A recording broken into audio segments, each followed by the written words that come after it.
हमारे खुदाम यीशु की अंजील मुक़द्दस मत्ती के मुताबिक उसका 20वां बाब पहली 16 आयत। एक दिन यीशु ने अपने शागिर्दों से कहा कि आसमान की बादशाही उस मालिक मकान की मानद है जो तड़के निकला ताकि अपने ताकिस्तान में मजदूर लगाए, और उसने मजदूरों से 1 दिनार रोज़ाना ठहरा कर उनको अपने ताकिस्तान में भेजा। और उसने तीसरी घड़ी के करीब बाहर जाकर औरों को बाजार में बेकार खड़े देखा और उनसे कहा, तुम भी मेरे ताकिस्तान में जाओ और जो वाजिब है तुम्हें दूंगा। सो वो गए।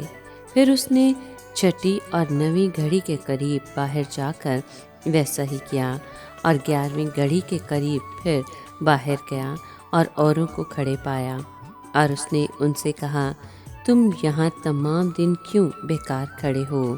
उन्होंने उससे कहा, इसलिए कि किसी ने हमको मजदूरी पर नहीं लगाया। उसने उनसे कहा, तुम भी मेरे ताकिस्तान में जाओ। जब शाम हुई तो ताकिस्तान के मालिक ने अपने कारिंदे से कहा कि मजदूरों को बुला और पिछलों से लेकर पहलों तक उन्हें उनकी मजदूरी दे दे। जब वो आए जो 11वीं घड़ी के करीब लगे थे तो उन्हें 1-1 दिनार मिला, पर जब पहले आए तो उन्होंने ख्याल किया कि हमको ज़्यादा मिलेगा, मगर उनको भी 1 दिनार मिला, और वो लेकर मालिक मकान पर कुड़कुड़ाने लगे, ये कहकर कि इन पिछलों ने 1 ही घंटा काम किया और तूने उन्हें हमारे बराबर कर दिया, जिन्होंने दिन भर का बोझ उठाया और सख्त धूप सही। मगर उसने जवाब देकर उनमें से एक से कहा, ए मियाँ, मैं तेरे साथ बेइंसाफ़ी नहीं करता। क्या तूने मुझसे 1 दिनार नहीं ठहराया था? जो तेरा है ले और चला जा। मेरी मर्ज़ी ये है कि जितना तुझे देता हूँ उतना ही उस पिछले को भी दूँ। या क्या मुझे रवा नहीं कि जो कुछ मेरा है उससे जो चाहूँ सो करूँ? क्या तू इसलिए बुरी नज़र से देखता है कि मैं नेक हूँ? इसी तरह आखिर अव्वल हो जाएंगे और अव्वल आखिर।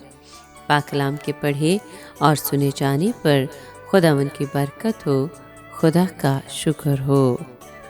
अज़ीज़ दोस्तों, आज के कलाम में हमने एक खूबसूरत तमसील सुनी जिससे हमें ये सबक मिलता है कि खुदा इख्तियार कुली रखता है।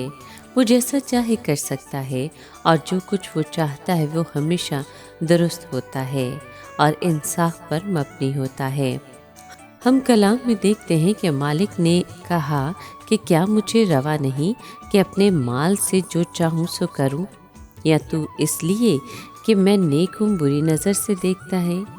ये सवाल इंसानी फितरत की खुदगर्जी को बेनकाब करता है।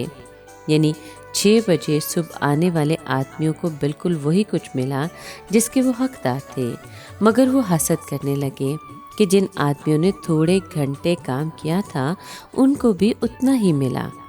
हम में से अक्सर को ये इकरार करना पड़ेगा कि हमें ये बेइंसाफ़ी लगती है। इससे साबित होता है कि आसमान की बादशाही में हमें एक नया अंदाज़े फ़िक्र इख्तियार करना होगा।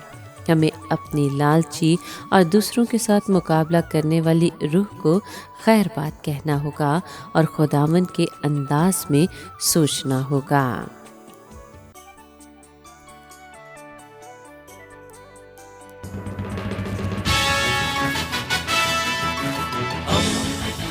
दोस्ती का पैगंबर, रेडियो वेरितास एशिया।